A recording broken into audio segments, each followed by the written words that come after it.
So this time I want to...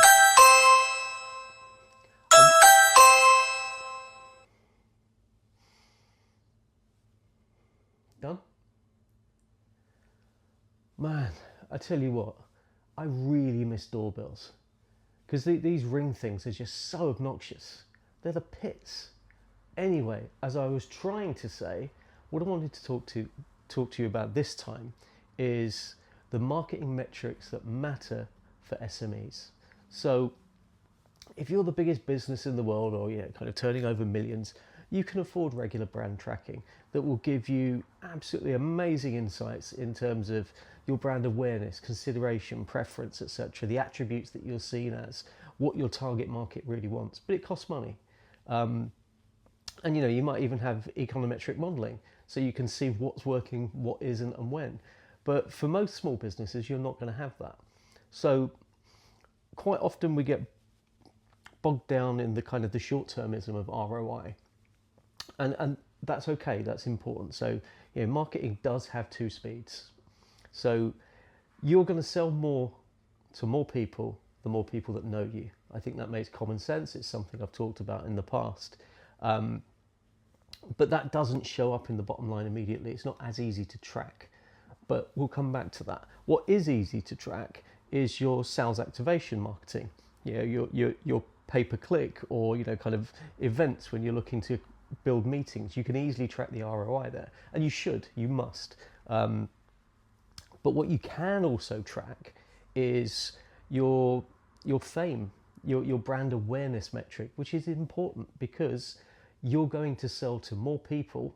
More people are going to close deals with you at that bottom of the funnel, the more people that know you.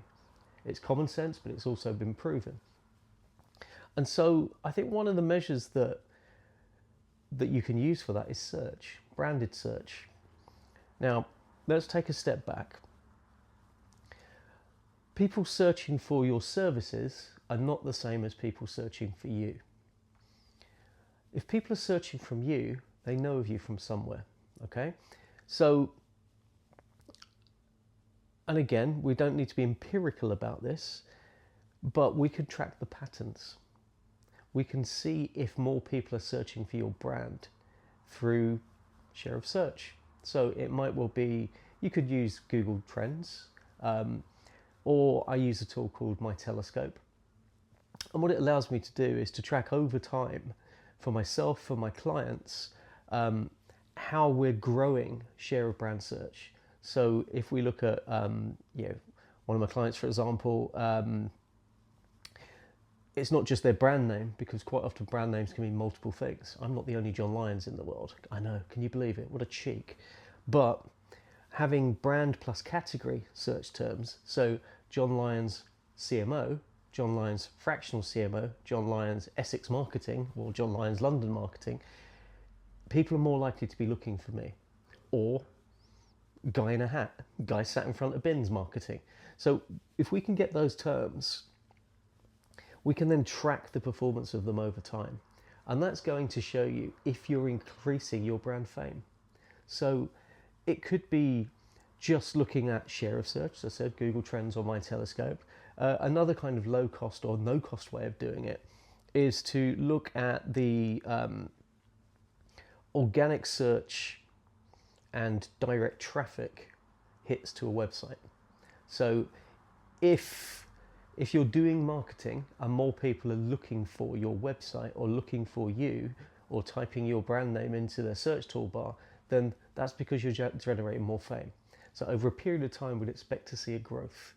So my advice is to track the bottom of the funnel, your ROI. So you're looking at what you're spending on campaigns, what you're getting in. Now, what's going to make that ROI work harder, so your cost per acquisition will come down, is if you're better known. All right, so the cost per acquisition of, let's say, Coca-Cola, significantly less than the cost per acquisition of, say, John Lyons fractional CMO sat in a hat in front of some bins. So, and that's because they have fame. They're there, they're mentally available, they're physically available. So the more mentally available you are, the more likely you are to be able to close deals, and therefore it's going to take less time, cost less. You should be bringing down your cost per click because more people are looking for you. So your average overall bottom funnel marketing spend comes down. So try that. Give share of search a go. And I say track that over a period of time. So I tend to set up dashboards for my clients or brands that I'm working for. And really, I only focus at the top and the bottom. So, kind of our reach and then whatever conversion metric is. Not necessarily a sell. So if we have a newsletter, for example, the conversion metric is how many people have opened it. And the reach metric is how many people have subscribed for it. I don't care about anything in the middle. I don't care about how many clicks there are. I don't care about open time. It's really, have they seen us and have they done something that's advantageous towards closing a deal?